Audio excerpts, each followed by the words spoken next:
Hey everyone, and welcome to the live stream. I'm Father Roderick, and today it is time to record my weekly show. And that's why I'm streaming live on YouTube. I'm also going to repost that on Facebook so that people can join me. And we've got a lot to talk about. A lot of it is movie related. It's not all about movies, but sometimes I like to use things that I've seen to address certain topics. Like today we're going to talk about the beautiful trailer for the Dark Crystal, the new Dark Crystal series on Netflix. And it's going to be all about the virtue of hope. Trying to find... YouTube keeps changing their interface. So I always try to find the link to the live stream so I can post it on Facebook. I still haven't automated that. Hey, Chin, Steven, Crumply Noodly, and CJ Gaming. Welcome to the live stream. Good to see you all. I've got my video manager here. I got to go and do the studio beta. I hope that YouTube will soon kind of finalize the kind of interface they want us to use. Right now, you have to constantly switch back and forth between the two. It's not very handy. Okay, here's my live stream. Now, this one is offering me the shareable link. Post that on Netflix somewhere. No, not on Netflix, on Facebook. It's the end of the day. It's been a long day. Normally, I record my shows on Tuesday, but Tuesday was also a very busy day. Join me live on YouTube. We have a lot to talk about in today's show. And I'll answer your questions in the chat at the end of the recording. Now let's hope that a little blurb like that will get this into people's news feeds.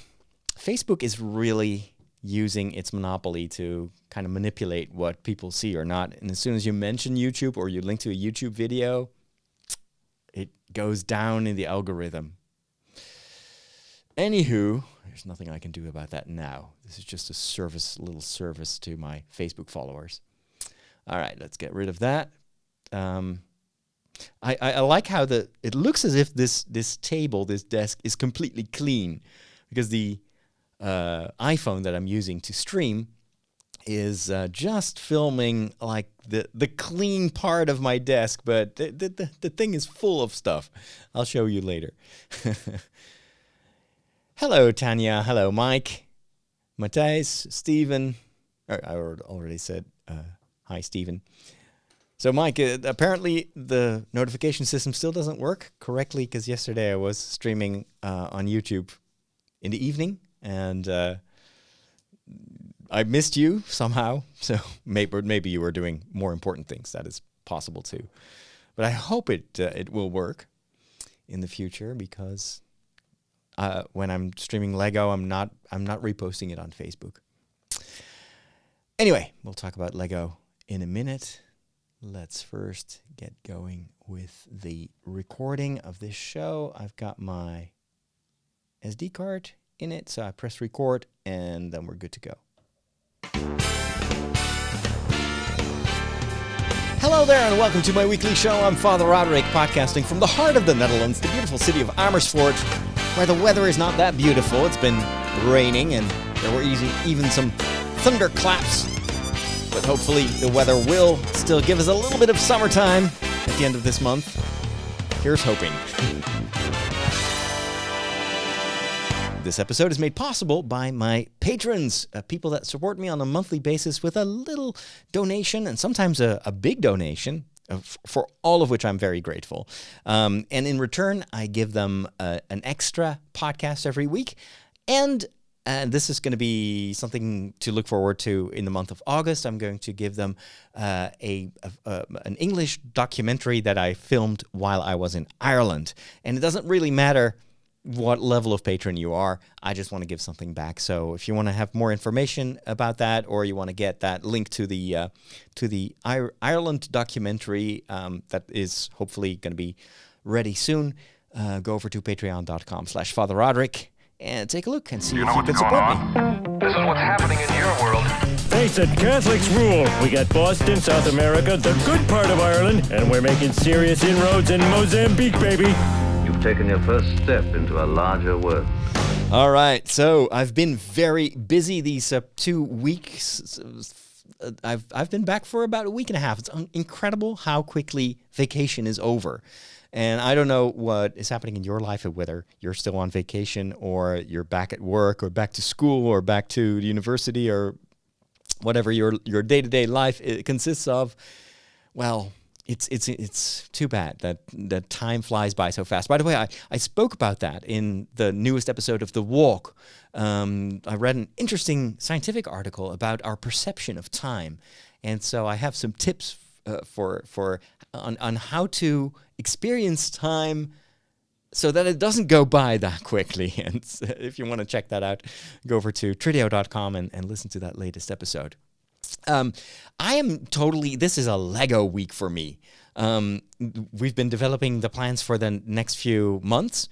And in addition to a number of video projects, I'm also working on a series for kids that will do several things. We will tell the gospel of Sunday Mass, but we will do that with Lego. So I have an idea for that. And then I also want to create stories that take place in a Lego world. And so I've been looking around and on secondhand websites like eBay, and we have a Dutch website called Marketplace. And I've been able to purchase a number of secondhand Lego sets that are going to be really cool to build and also to use for videos. And then when was it? Tuesday evening. I was browsing on that eBay-like website, and what they do is they look at what kind of advertisements you're interested in. So I go to the front page, and all of a sudden I see this photo of the UCS, so the Ultimate Collector's Edition. Shouldn't it be UCE? I don't know. But anyway, the Ultimate Collector's version of the Millennium Falcon, not the newest one. That there's this huge, I think it's the most expensive Lego set out there with, 6,000 or 7,000 pieces. And you can build this huge Millennium Falcon. But what I didn't know was that there was actually a predecessor to that set that came out in, I think, 2007. And it is if you look at it from a distance, it looks almost identical to the newer one. It has exactly the same dimensions. So it's a huge set. But that previous set is no longer available. And it is slightly, the newer set has, for instance, some interior compartments. So you can see the room where they play the hollow chess, and there is some more detail in the cockpit. But on the whole, I see this photo of this Lego Millennium Falcon, but then the price shocked me. It was only 95 euros. So I was like, whoa, wait a minute, hold on. So I made contact with the guy who was selling that, and turns out this is not it's not official Lego. It's a knockoff brand, so it's the Chinese brand. He had bought 2 sets years and years and years ago. He only built one, and then the other one was just sitting there gathering dust. So he's like, I'm just going to get rid of it and put it up on eBay. And since it's not an official set, there are probably going to be parts missing, and I don't have a box or anything, but I'll just put it up on sale. And I happened to be the first one who reacted to that advertisement. And I was like, dude, deal. This is going to keep me busy for a couple of weeks. This is going to be so much fun. So today, the set arrived, and I'm not kidding you, it is bigger than I thought it would be. It is, I'm lifting up the box here, and it is a massive orange box. I think it must weigh at least 5 kilograms, so 10 pounds. And this is chock full, can you hear it, of bricks. And I asked the person who I bought it from, how much time did it take you to build it? And he said, well, about 2 weeks. So, knowing that I'm not a very experienced Lego builder, I think this will probably keep me busy for an entire month. But that's what I'm going to start today. I'm recording this on the 15th of August. I'm going to be live streaming the building of the Millennium Falcon. This is going to be one of the most epic builds I've ever done. The previous big set was Hogwarts Castle. That was a lot of fun. This is a more technical build because it only is the exterior of the Millennium Falcon, but it is super impressive. Plus, it's Star Wars, you know, so that'll warm us up for the Star Wars month of December, when, of course, we get to see the final installment in the Skywalker saga, and I'm stoked. I'm really stoked. By the way, I read that, and I'm not sure if this was based on research or it's just a hunch of the writer of the article, but that Disney was kind of disappointed in the return on investment regarding their Star Wars section in Disneyland. I think they built it. Did they build it in Disney World or Disneyland? Anyway, it's going to be also it's going to be in both theme parks, and I think they're even opening one in Paris. So they had high hopes that people would be flocking the parks because of that Star Wars theme part of their theme park, and turns out that the amount of visitors was kind of not as big as they thought it would be. Now, of course, I would say this is just the beginning. There's only one ride in that entire park. The others are not ready yet, so you can only fly the Millennium Falcon, and you have to wait in line for hours, and it's a very short ride.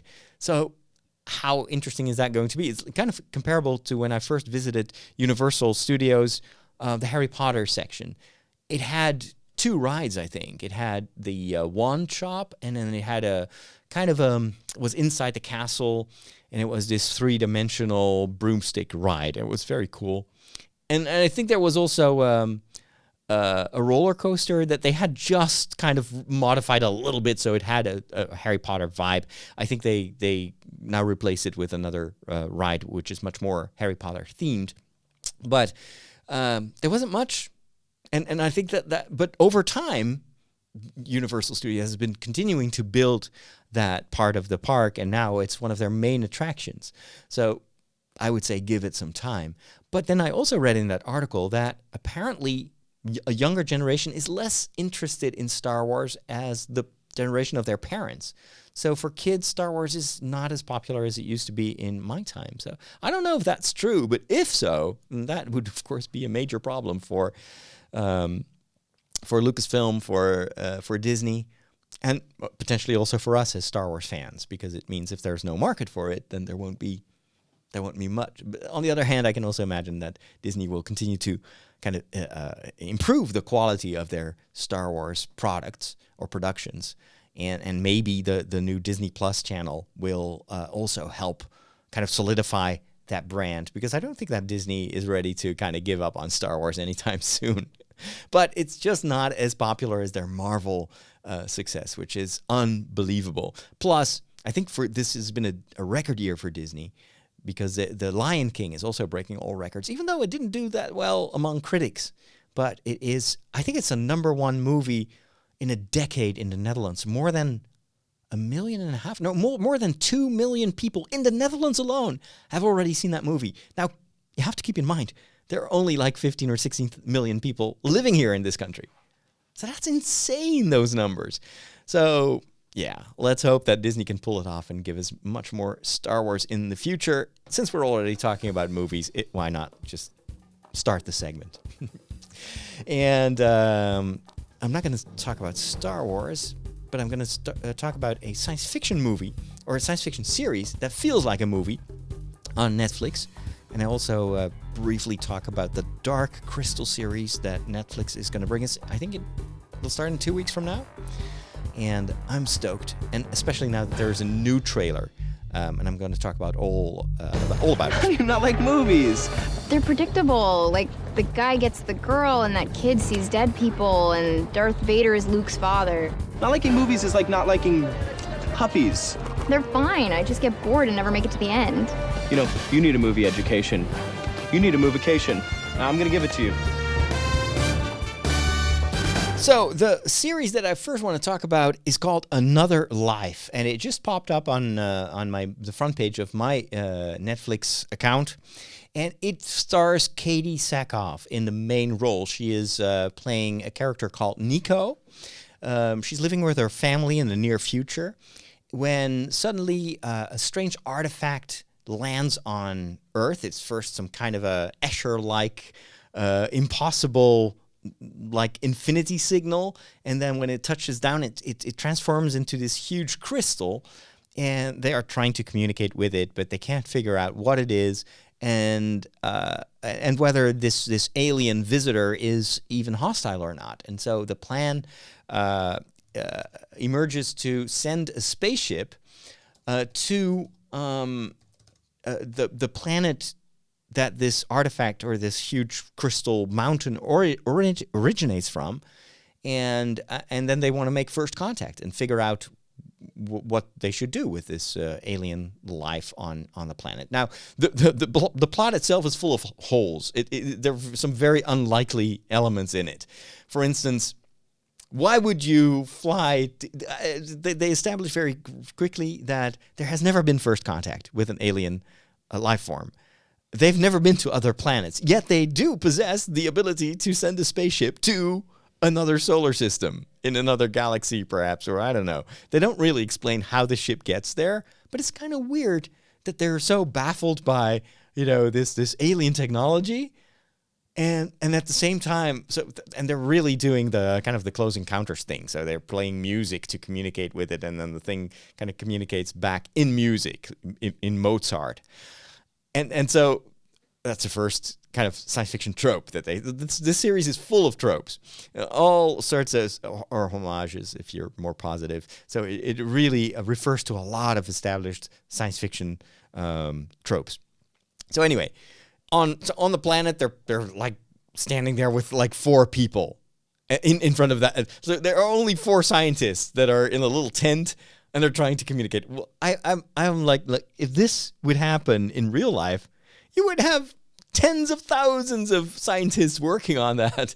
And then, of course, it wouldn't be a spur-of-the-moment decision to send a spaceship to the other side of the galaxy if you've never done that. But anyway, let's all suspend our disbelief and just look at the qualities of the story itself.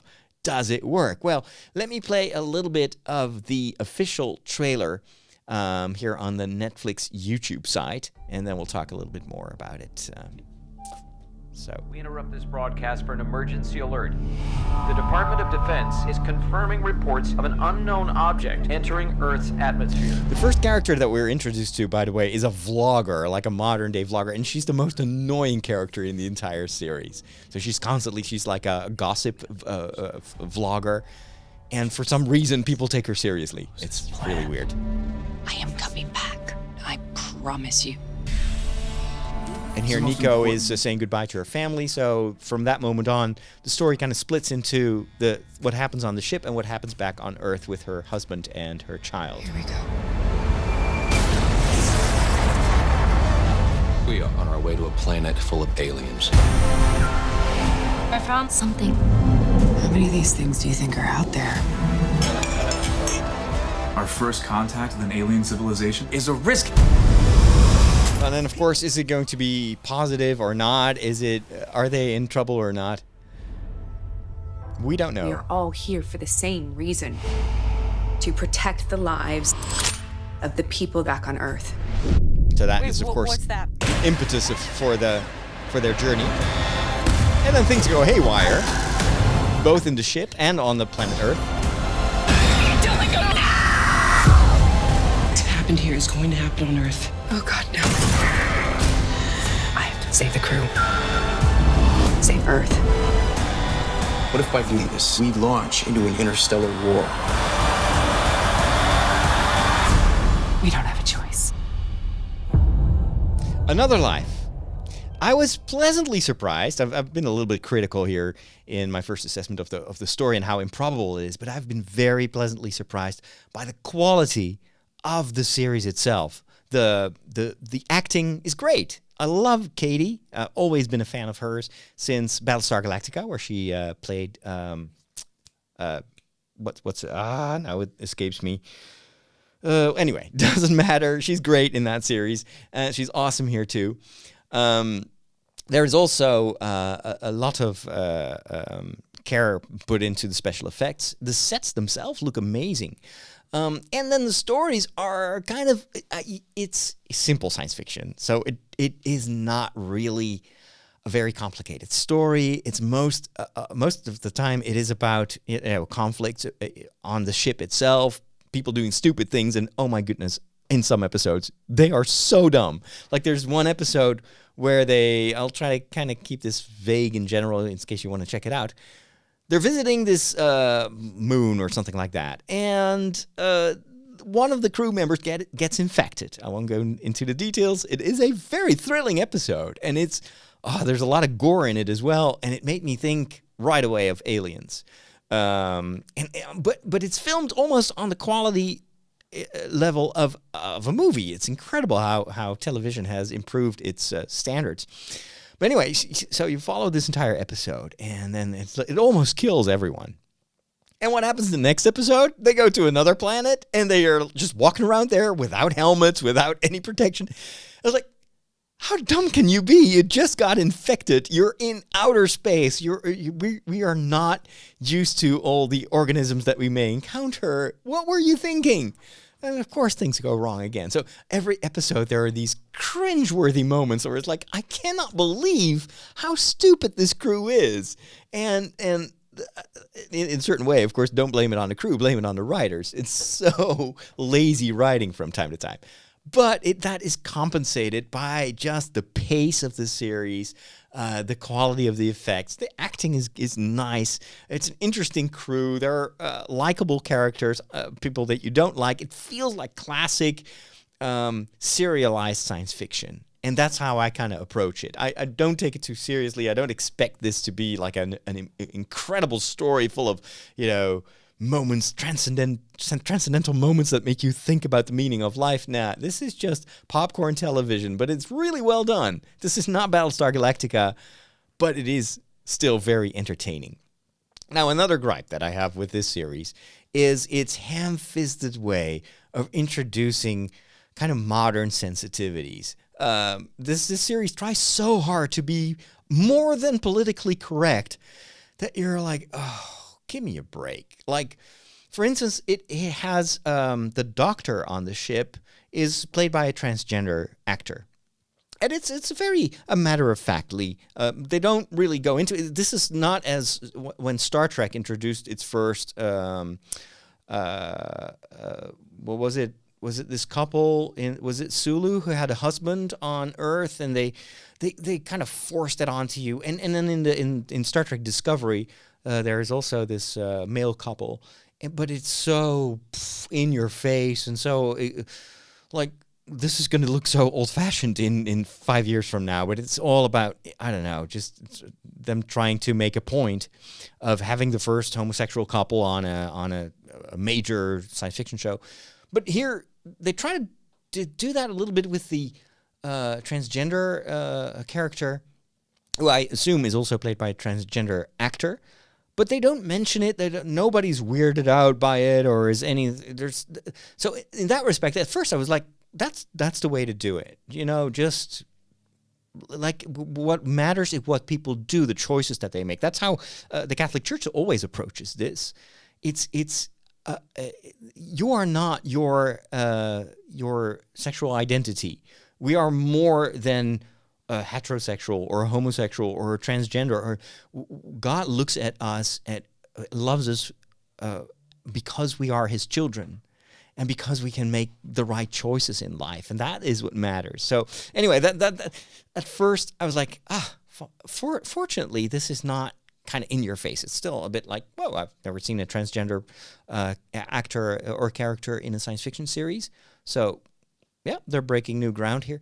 But then in the 5th episode, they involve that character into a romance with another guy on the ship. And then it's done very cringeworthy. I mean, this is so improbable, over the top. It feels forced in. Like, oh, we need to break new ground and show this transgender relationship, and then I'm just disconnecting. It was like, okay, now you're really pushing it. You're pushing an agenda. You're pushing an ideology, and it doesn't. That's the problem that I have. It doesn't propel the story forward. It's just this, like, look at us being modern. And there's some other moments, like the use of music. It's a totally different aspect, of course. But they use this moody kind of emo music in every episode. And it's always when something happens to Nico, to Katie Sackhoff's character. And then you already know what's going to happen. You're going to have this like yearning music in the background, and then you gotta get this sequence. It almost feels like what they did in the 80s with the A-Team. Like every episode had this construction sequence where it would and you'd see Mr. T lifting up some heavy material and putting together a weapon or a car, and then and always took like 2 minutes, and it was always this montage of the crew of the A-Team putting together something that they needed for their mission.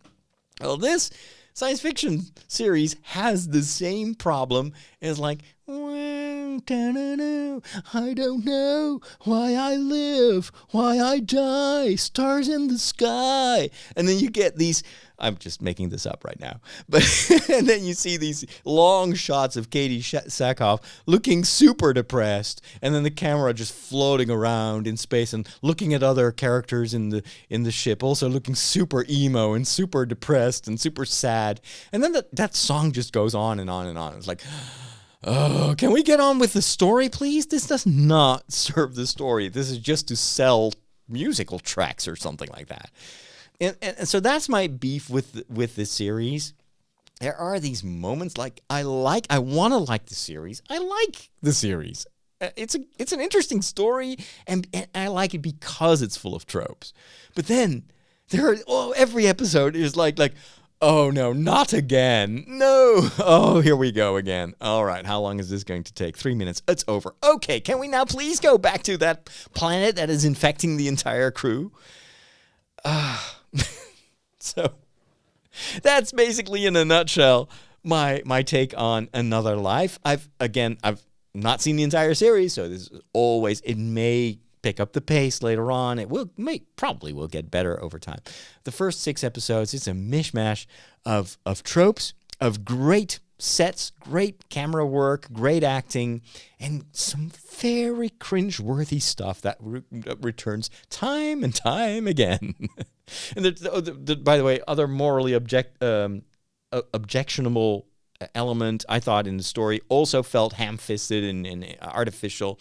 Is there's this one very attractive girl, but she's also a scientist, so she's like, again, a trope, like, oh, she's beautiful, but we don't want to depict women as just being, beautiful beings, but she's also super smart, and so this is totally a ripoff of the character on Firefly, where the mechanic, I forgot her name, and she's really pretty and nice and charming, but she's also super smart, so we're balancing that out. But this character, they try to introduce something new. So what's her thing?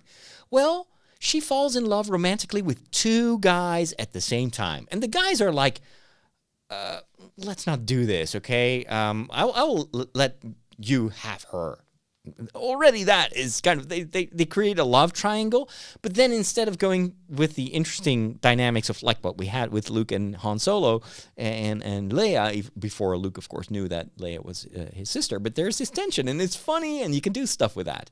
But here, like, the girl is like, oh, let's have 2 men, and let's just kiss for a very long time in one scene, first with the one dude and then with the other dude, because we want to be new, we want to be groundbreaking, we want to shock the audience, but not too much, but just a little bit to show how edgy we are.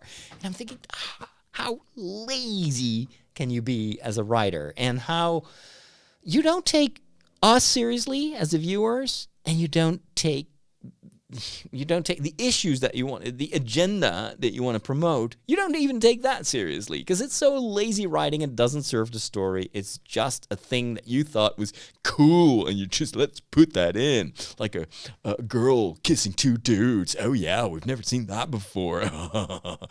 I mean, Beavis and Butthead level. Seriously. Anyway, but maybe things will pick up later. I will let you know once I've seen the entire series.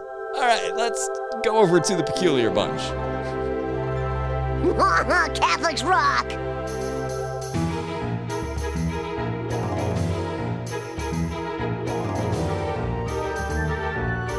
Here at the Peculiar Bunch, we're always happy to tell you everything you always wanted to know about those weird Catholics, but you're afraid to ask. Catholics can be a peculiar bunch. No meat on Friday. Oh, meat? What do they eat? Light bulbs? And today, I want to talk about a virtue, and I'm going to explain what that is, although you probably already have a hunch. But I want to link it to the Dark Crystal series on Netflix. Man, you guys got more crazy rules than Blockbuster Video. Now, I've already shared how much of a fan of the Dark Crystal I am. I still vividly remember seeing the first images of that movie when I was staying with my grandmother in the south of the country. And that was way before cable television, way before television on demand. And one of the advantages of living in the south of the country was that you could receive German television over the air on TV. We couldn't get that. I was living near Rotterdam. That's on the west coast of that sounds cool. The west coast of the Netherlands. We don't have an east coast. But anyway, so it's way too far from the German border to receive German television. But when I was staying with my grandmother, we would watch German TV, and Germany's a big country, very rich country, so their TV was awesome. And I remember that one evening I was watching TV, and they had a documentary about the making of the Dark Crystal. And I remember falling in love with that story, falling in love with the music, the puppetry, the story. It was so amazing. And then when I finally got to see it in the movie theater, it instantly became one of my all-time favorite fantasy movies, and it still is. And so I was so excited when I heard that Netflix was making a series based on the story established in the movie, The Dark Crystal, but they would go back in time and show you how the world of the Dark Crystal became what it is at the start of the movie. So this is a prequel series. And what they did was they went back and they recreated puppets in the same way as Jim Henson did back then. And they brought back a lot of the visual flair, but they enhanced it with, of course, CGI. But it's flawless. And when you look at that trailer, it's like, oh, it feels so much like the Dark Crystal, but you could also tell that they are able to do so much more. But it's not jarring because the puppets are still the main characters are still puppets, and the music still, it feels so much in line with the movie that I know and love. Here is a little snippet of the newest trailer for The Age of Resistance. That's the name of the new series on Netflix. And I wanted to play that because I love what they do here with a very important theme, the theme of the virtue of hope. Actually, this is the entire trailer. At its center, the crystal of truth. So that's kind of how they start the trailer. You see the Dark Crystal, and it's called the Dark Crystal, but we know from the movie that originally it wasn't a dark crystal, it was the crystal of life. It was the source of all life on that planet until the Skeksis, the evil doers, took over. Darkening. What is the darkening? And then, of course, we get this classic fantasy theme of the world turning dark and our heroes receiving the call to action.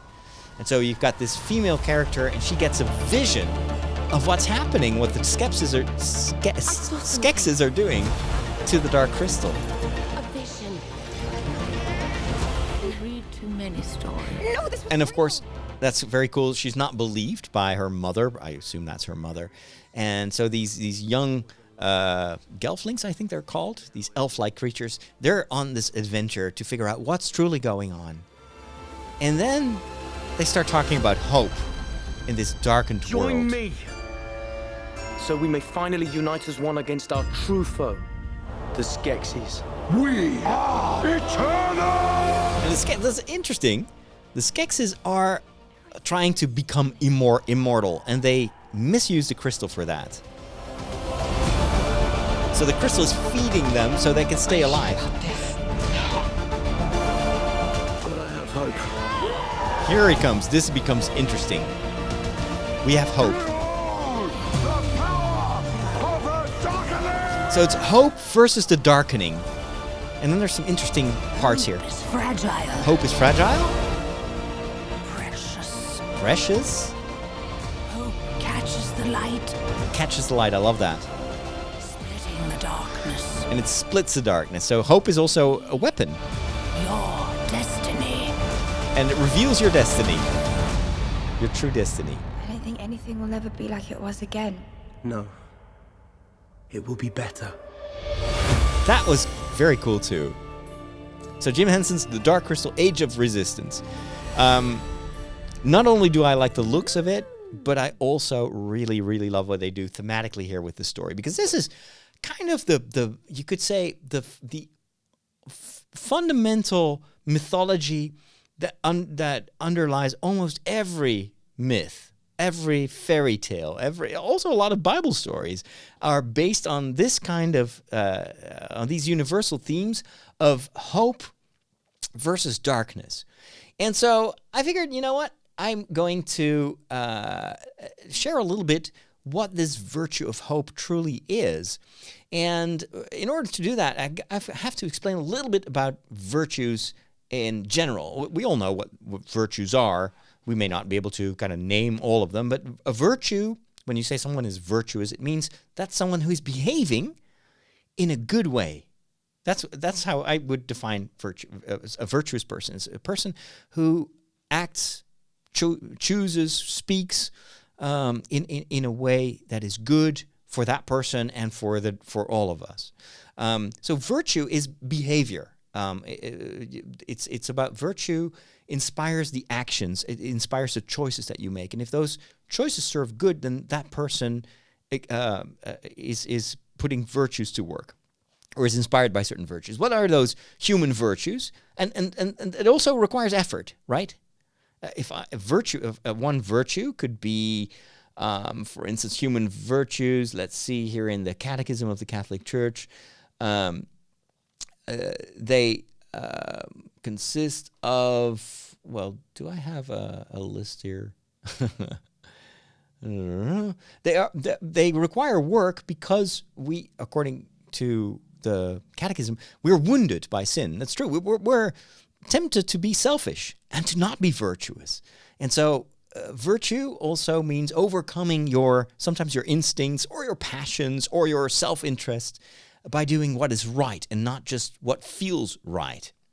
Now, a virtue may be patience, for instance. And patience can be hard. Patience can be easy when you're kind of a laid-back person. And yeah, I have my time, young man. Just you take whatever time you need. But patience can also be like you're in a meeting, and then this other person in a meeting gets on your nerves and just keeps babbling on about stuff that's not relevant and not interesting. And then you're like, oh, come on.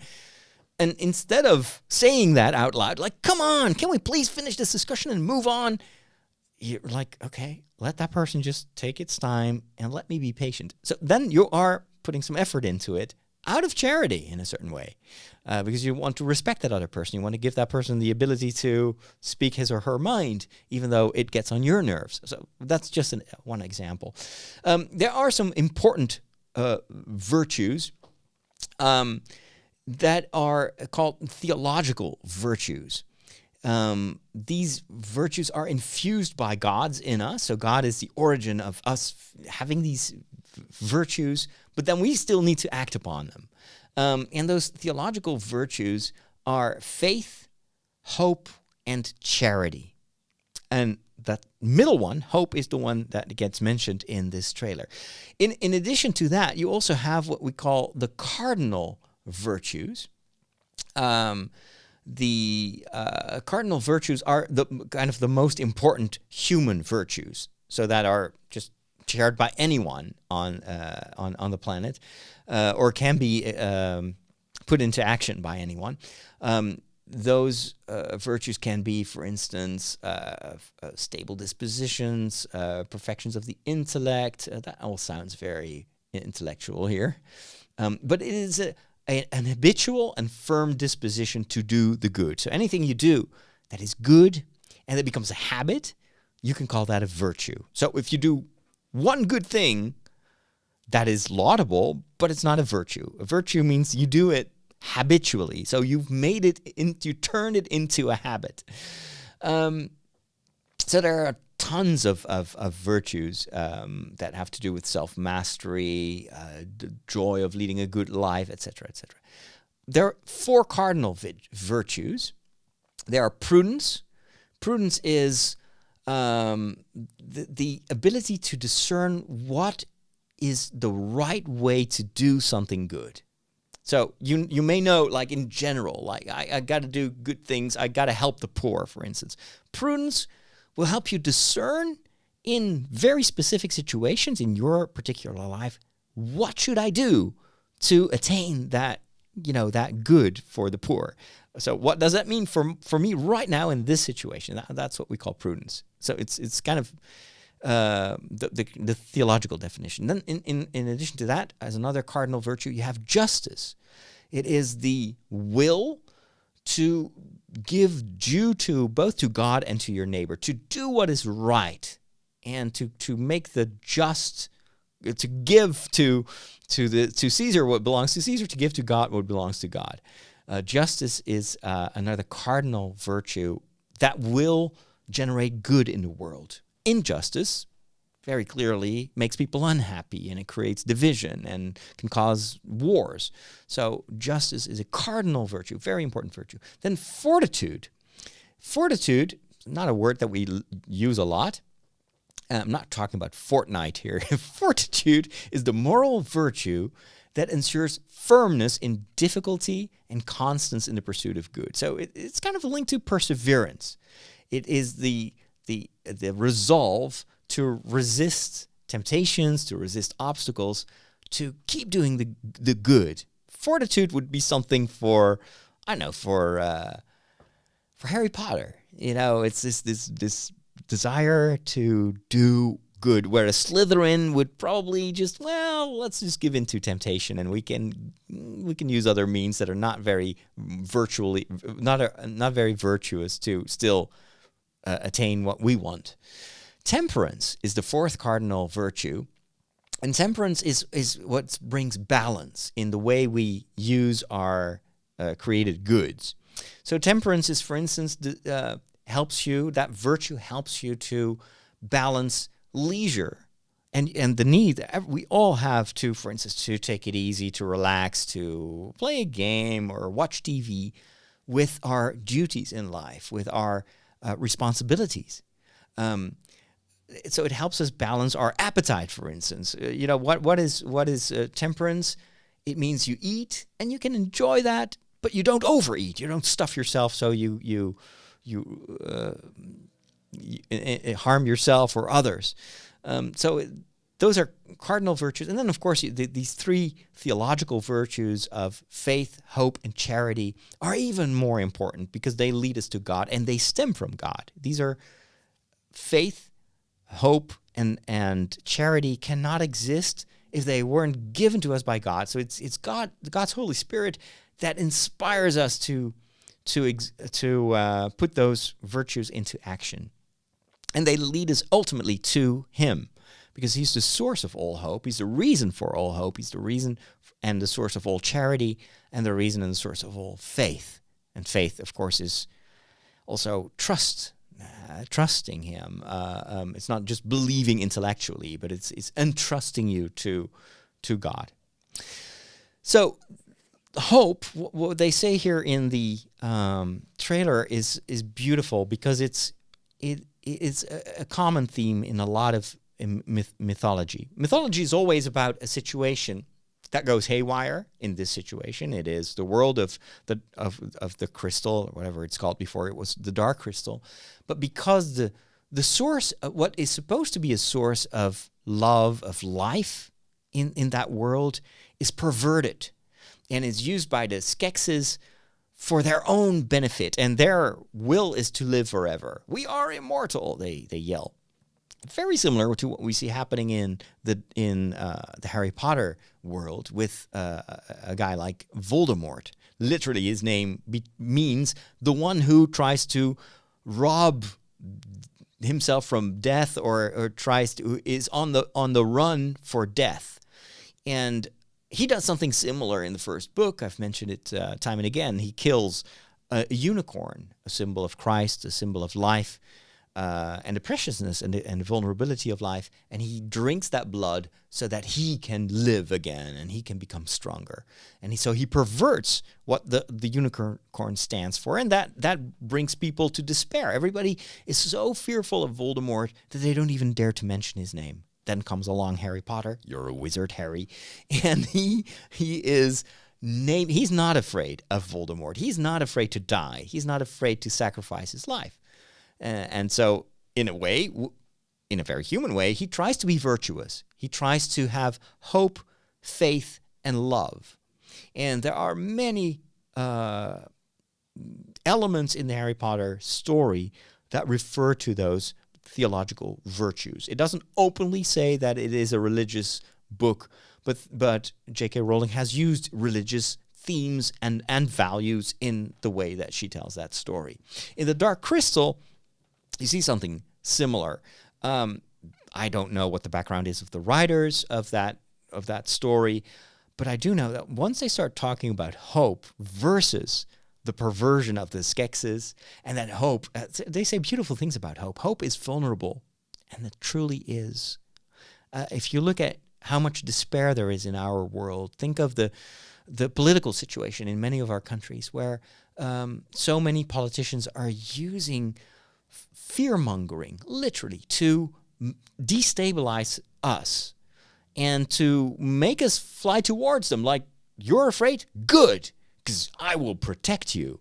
That's very different from giving people hope. Hope is, and people fear can truly destroy hope. And then people get cynical or aggressive. And then what I love about the trailer is the text says, hope catches the light. So hope always goes on the lookout for light. What can brighten up this situation? Is there a good side to this situation? That's very different from the people that are using fear to flame hatred and to mobilize people, not out of virtue, but out of the opposite of virtue, out of fear. Another famous quote in this respect is what Yoda says. Fear leads to anger, anger leads to hatred, hatred leads to suffering.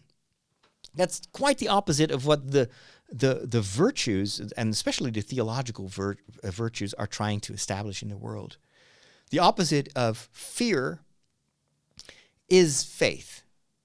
You can't both fear someone and entrust yourself to someone. It's either this or that. Same thing with God. Either you're afraid of God or you entrust yourself to God. You have faith in God. But you can't have both. Then fear, according to Yoda, leads to anger. Anger is the opposite of charity, I would say. You can't both be mad and hate someone and at the same time love that person. It's either or. There's no in between. We are called by Jesus to love our neighbor, even to love our enemies. That goes way beyond what most mythologies have trying to convince us of.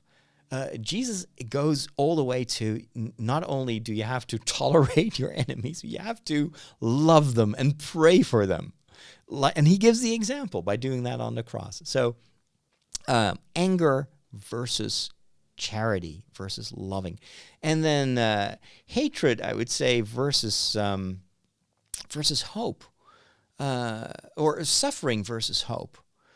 Suffering in the way that Yoda talks about it is this unescapable grip of evil over the world, over the galaxy, and it's not beneficial suffering. It's not suffering. I mean, the Jedi do suffer, but it is self-giving suffering. It's suffering out of self-sacrifice. That can be positive, but it's this gloomy, closed-off suffering that leads to nothing, that bears no fruit. Whereas hope helps you to go in the opposite direction, and hope it gives you strength, gives you energy, and that's what you see in this trailer.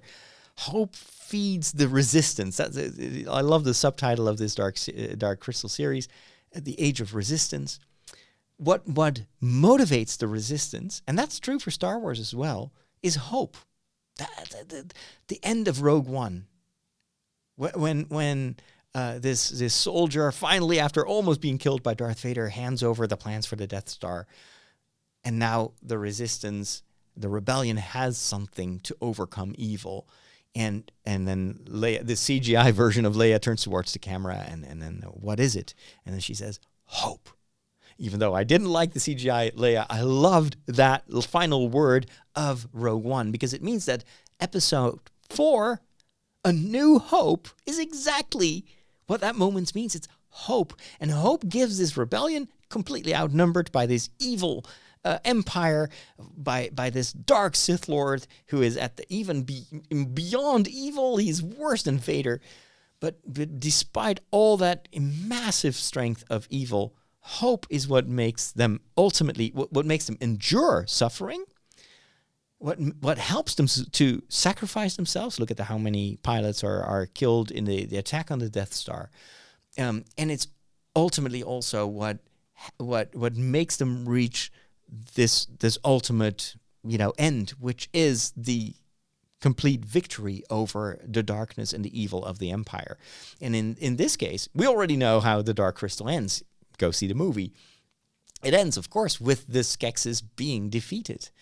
But what is the thrust of this story, of this Netflix series, is this hope that gives these gelflings the courage and the motivation to keep going despite all the sacrifice. And we see some of the mishap that happens to them over the episodes of the first season.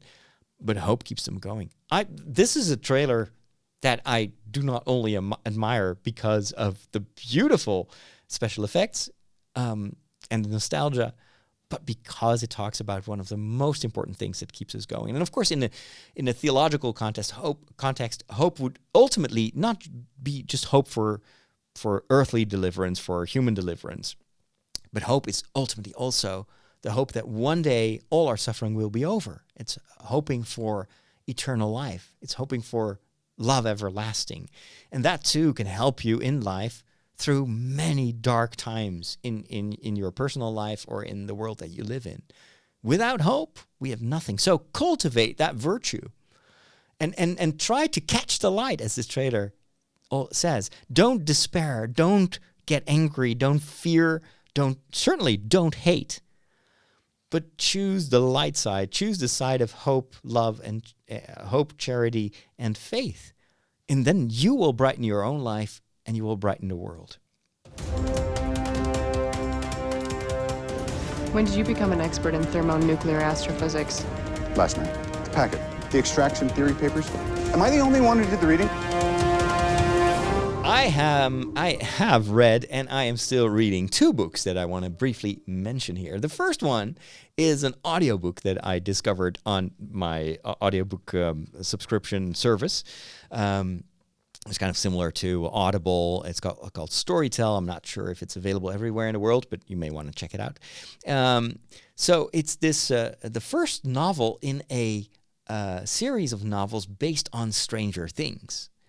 Now, this, of course, is a very common thing that happens with almost any science fiction. Most of the time, science fiction, but also fantasy series on television. There are always some novels that expand the story or give you some more, prequel information. And in this case, I really like this book. It's written by Gwenda Bond.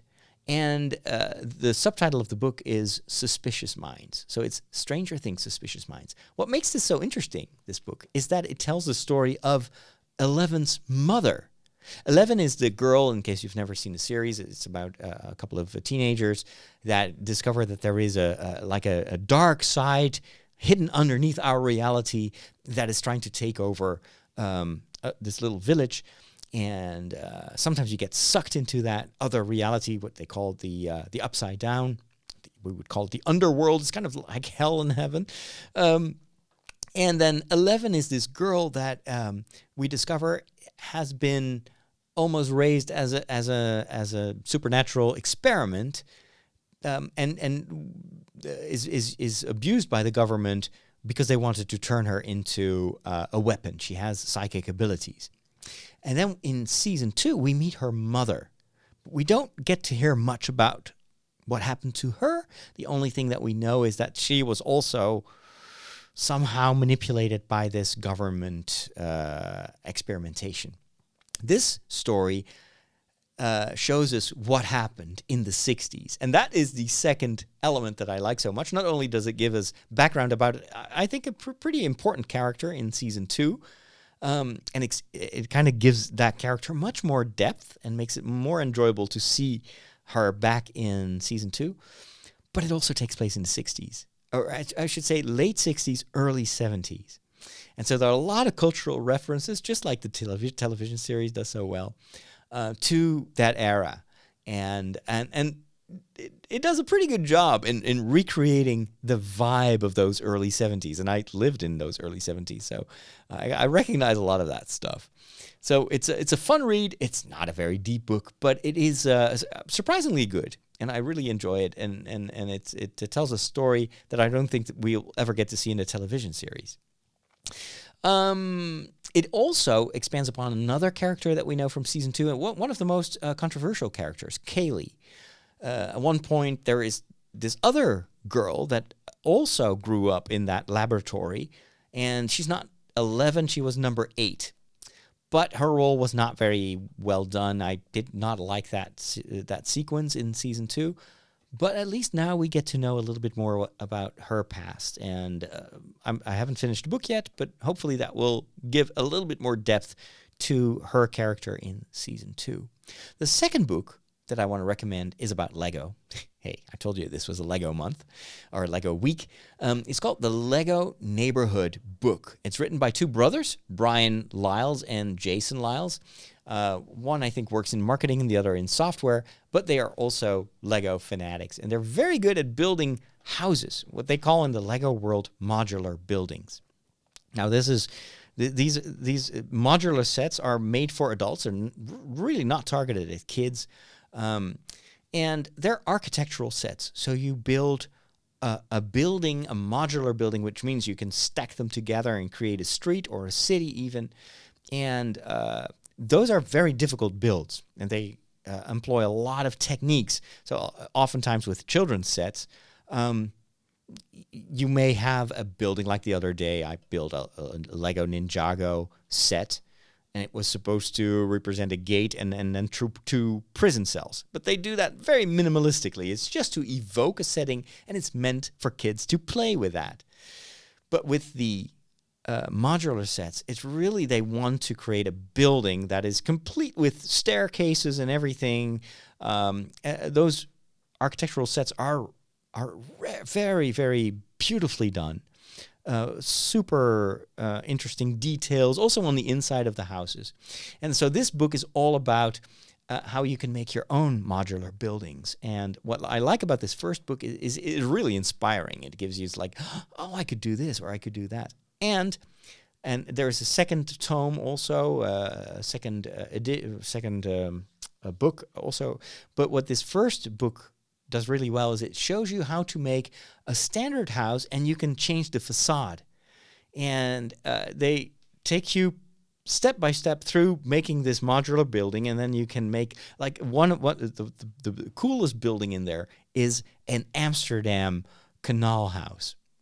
And it looks just like the houses you see everywhere in Amsterdam. But they show you how you can make that yourself with actually not too many rare pieces at all. So, yeah, I loved that book, and it really made me want to start to be creative and start building some of those modular buildings myself. As soon as I get to finish the Millennium Falcon, I will show you the results of my Lego house building. We are on the cutting edge of technology. Wow. Well, what does that mean? Let's plug it in. It's going to say, hey, I see you plugged in a new device. And it's going to load in the appropriate drivers. You'll notice that this scanner build... Whoa. Well, all your technology stuff, it just ends in disaster. But there is one more thing. Very brief tech segment. And I want to talk a little bit about one of my big tech fascinations, and that is VR. As you know, I have the Oculus Go. That was the successor to the PlayStation VR goggles, which were great, worked very well with the PlayStation 4, but they were also a hassle to put on and off. You were tethered to the PlayStation 4 with, I think, 2 sets of cables. It took a long time to set up, and the whole thing was very unwieldy. What I loved about the Oculus Go is it is standalone, no wires. It's not very powerful, and it's not 6 degrees of freedom. So that means that if you lean towards an object in real life, of course, the object will become closer. Not so on the Oculus Go. So it's meant for you to wear the goggles, sit in a chair, or stand still, but you can't walk in this virtual space. Facebook, as you know, has also launched a successor to the Go, or like a better version. It's called the Oculus Quest. And the Oculus Quest is still completely untethered. So it's wireless, and you can walk around in your room. You can even set virtual boundaries so you don't bump into walls. It's still powered by a mobile phone processor that is already kind of 2 or 3 years old. So I'm waiting this one out. I like that it works. I love that they were able to give us 6 degrees of freedom, so that one actually makes you believe that you're in a space. But graphically, it's not on par with what you could do on a PC. I'm just waiting for... These chipsets are getting so much more powerful every year. I'm just going to wait for the second iteration of the Quest. The Go is still a little device. It has also the upside of being very cheap. I think I paid $199. And it's really something you put on your head very easily. And it's got a lot of... Not really games. The Quest was really made for gaming, but this one has just apps. A lot of the apps is like you can watch TV, Netflix, in a virtual space. And just recently, Amazon came with a viewer for their Prime content. Unfortunately, only available in the United States and Canada. I don't know why Amazon is neglecting the European market so much. Let's hope that they will soon make the app available to European users as well. What Amazon does, and that's interesting, not only can you watch their 2D content, but they also have a number of 3D virtual experiences that you can undergo. So it's not just a 3D movie like we would see at the theater, but it's all around you. You are in the movie. And that, of course, is the great strength of VR. It's making you believe that you're in a different reality, literally, a virtual reality. So it's good to see that Amazon on Prime is also creatively using the abilities of VR technology, which is something that Netflix hasn't done so far. The one app that I have been using the most on my Oculus Go, and for me would be a system seller, it would be worth getting an Oculus Go just for that one app, is the app Wonder. And Wonder is based on Google Earth and Google Maps. You know, in Google Maps, you have Street View, and you have this orange dude, well, I don't know if it's a girl or a man, but anyway, this orange little puppet, and you drop it on the street, and all of a sudden, you can look around. Well, they combined that with VR technology, and you can be in Google Earth. It's still 2D, of course, because all the source material from Google is in 2D. It's just these cars that run through our streets and just take panoramic photos. But it's still warped around you in a three-dimensional bubble. And what makes this so incredibly powerful and so addictive is you can go on a virtual journey and visit places wherever you want on the planet. If Google Earth has a street view image, you can be in that place. And I visited, you're going to laugh, but I visited Disney World in the Wonder app on my Oculus Go because I wanted to check out, this is before the Star Wars section, but I wanted to see the Avatar section, which was not there when I visited Disney World many years ago. And so I've been able to walk around in that Avatar part of the park. And it really does such a strange thing to your brain. Now I feel that I've been there. I did the same for the new Harry Potter section of Universal Studios. You can also visit that. And of course, you don't get to ride the roller coasters. But you can still walk around. And I was amazed to see how much that part of the park had been expanded. And there's even an entire London part now. You can visit the train station. All that was not there. It was just Hogsmeade and the castle when I was there. So, but now it feels like I've been there and I didn't spend a dime. And so yesterday, I put the goggles on, and what do I see? They often show you like a random environment, and this time it was Ireland. I was like, "Whoa, that is cool! Hey, I wonder if I can go revisit the places that I saw on my vacation." And so I visited the town where I stayed. Now, unfortunately, it didn't have the house where we stayed because it was on a private road. So Google only takes the main roads. But I could still see the pub before it was renovated. And I was able to visit the last location that I visited on the very last day of our vacation. We went all the way to the northwestern part of the coastline. And there was this magnificent view of the waves crashing into these massive cliffs. They're like twice as high as the cliffs of Moher. And I revisited that location on the Oculus Go. And the funny thing is, the photos were made at exactly in the same type of weather, the same time of the day as when I was there on the last day of my vacation. So I was like, oh my gosh, I can't believe it. It looks exactly the way it looked. It's not moving, but it is. I feel like I'm here again. And now I can't wait to going back there tonight and revisit some of the other towns that I'd been at. So it's a great place. It's a great app to explore parts of the world that you may want to visit. It's great preparation for your vacation. If you want to go to a certain place, you want to check out, if the things that are mentioned in your tourist guide are truly worth visiting, well, you can just load up the app and go scout for it. You could do that's another thing that I'm going to do. You can walk the Camino inside Google Earth, and it really feels like you're walking around because you're not in front of a computer screen. You can actually point with your pointer. It's only one joystick that you have in the hand, but you can say, "Hey, move forward," and so you feel more or less as if you're walking around. I bet you can walk great parts of the Camino although maybe not everything, because none of those are, a lot of those roads are small roads where you can't get with a car. But anyway, you can still explore the different areas. So you could do pilgrimages in Wonder, in the app. So anyway, I just wanted to share with that with you, and it's awesome. That's why I love VR. And with that, I think it is time to wrap things up here, because I've been talking for an hour, and I still need to record the after show for my patrons. And in the after show, I always answer the questions that people ask me while I'm recording this live. I'm always streaming it on YouTube. So I want to go into that. And, well, if you're not a patron, I will see you next week. And otherwise, check out the after show. Take care. Thanks for listening. And God bless.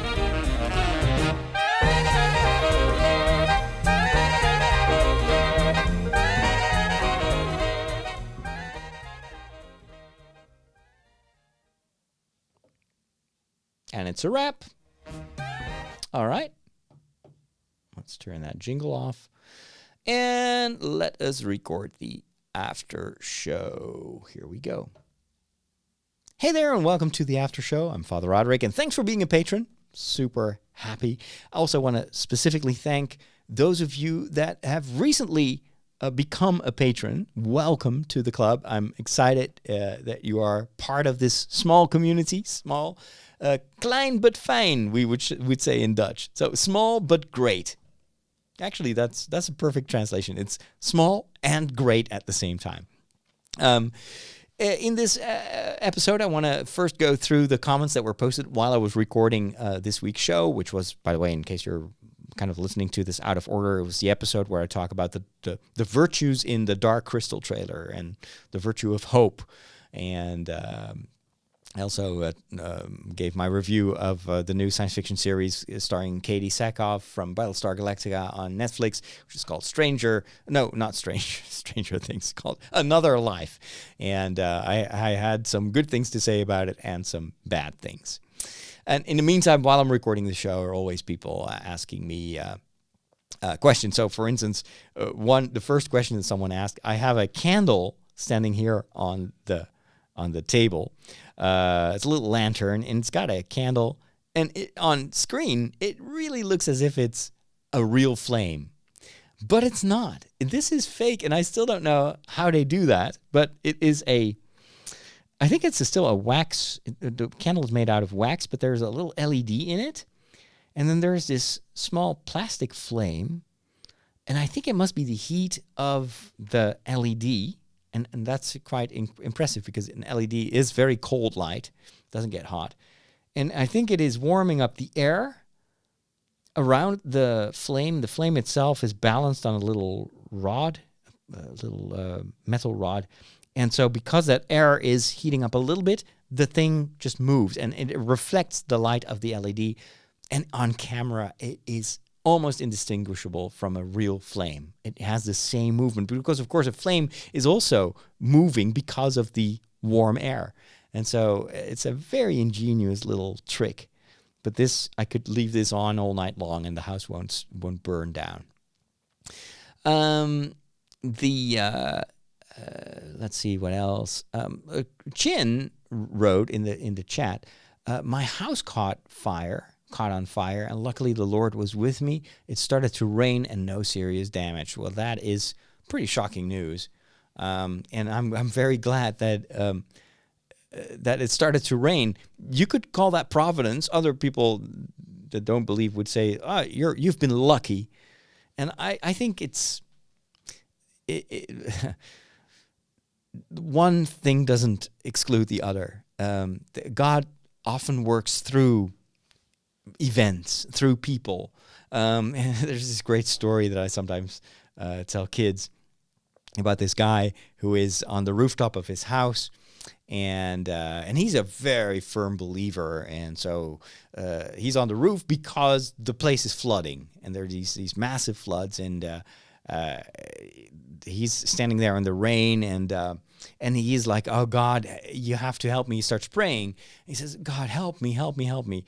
And then at first the local troops, military arrive in a rowboat, and they're like, join us, and we're going to save you. And if you step into our boat, it will bring you to safer grounds. And he says, well, no, I don't need that. Thank you so much. But I'm praying, and God will help me, and I have so much faith in God. He will save me. And then about an hour later, he's still on that rooftop. And then a helicopter arrives, and the helicopter lowers a rope, and it's like, just grab on, put the hook on your trousers and fasten yourself, and we'll lift you up and bring you to safety. And the guy is like, but thanks, but no, go save the others. I'm praying, God will help me. Thanks, but no thanks.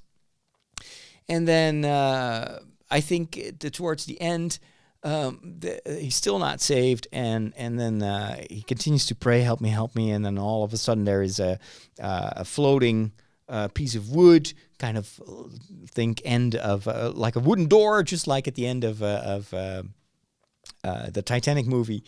And he's tempted to step onto it, but then he's like, no, it's a temptation. I could row to the shore or whatever, but I have to trust God. He's going to save me. And then he drowns. And then he arrives at the pearly gates, and Peter is, oh, there you are. Yeah, Jesus wants to have a word with you. And then Jesus is there sitting and like, dude, why are you here? You're not supposed. You could have totally survived this. And then the guy is totally flabbergasted. Jesus, I've been praying all the time so that you could save me. And so why do you chide me? You let me drown. And then Jesus is like, well, no, actually, since the moment you started praying, we first sent the military with a boat.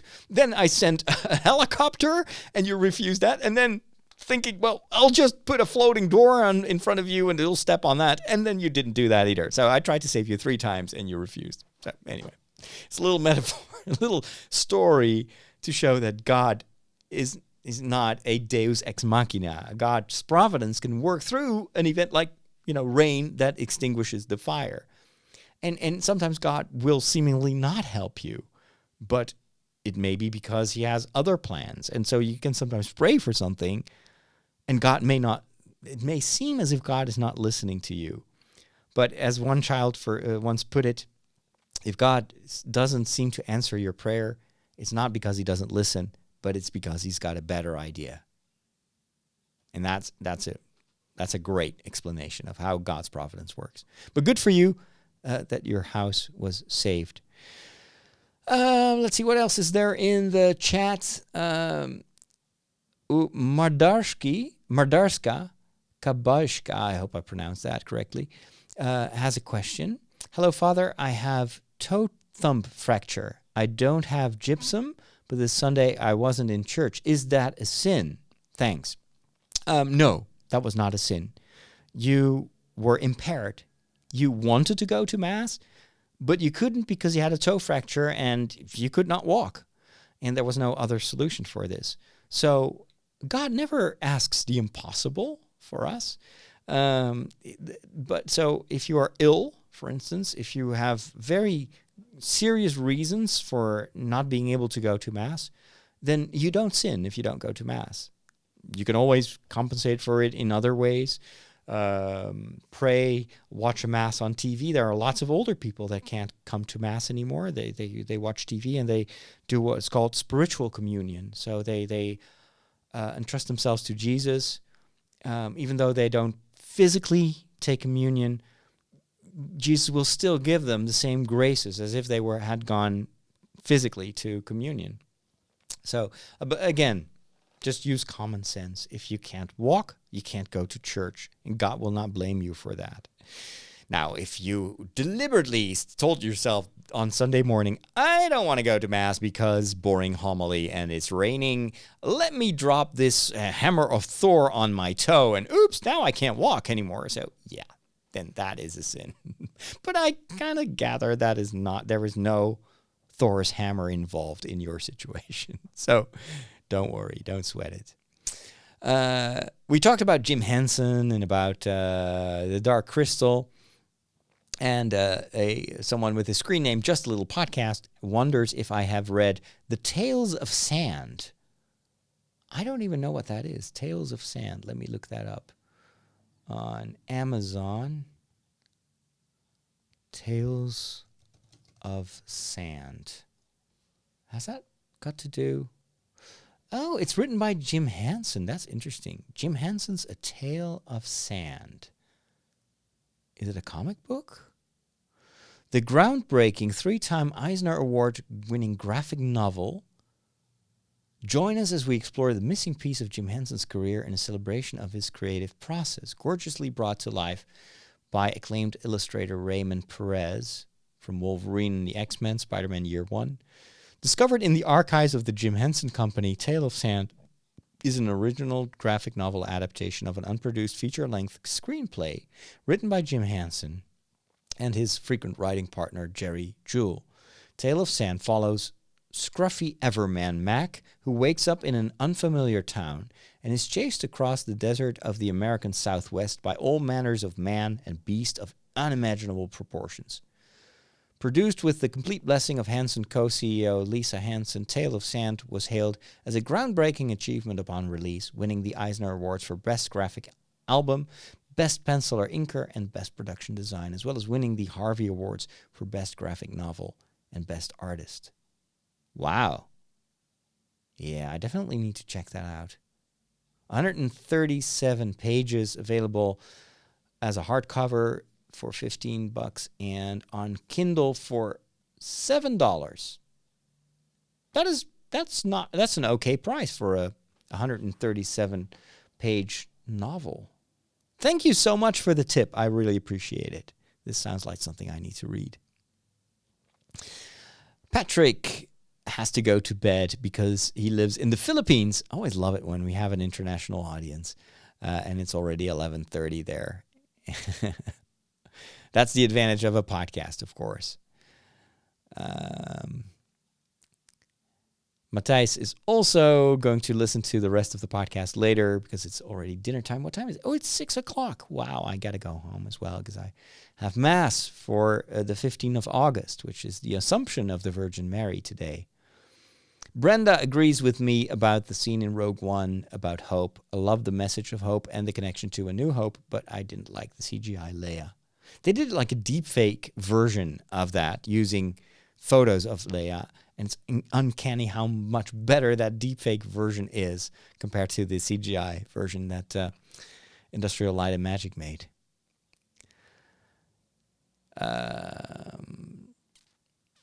It looks like Father is wrapping up to leave the part of town where I live, and I'm prepping to leave for Mass in the church next door to the Tridio office.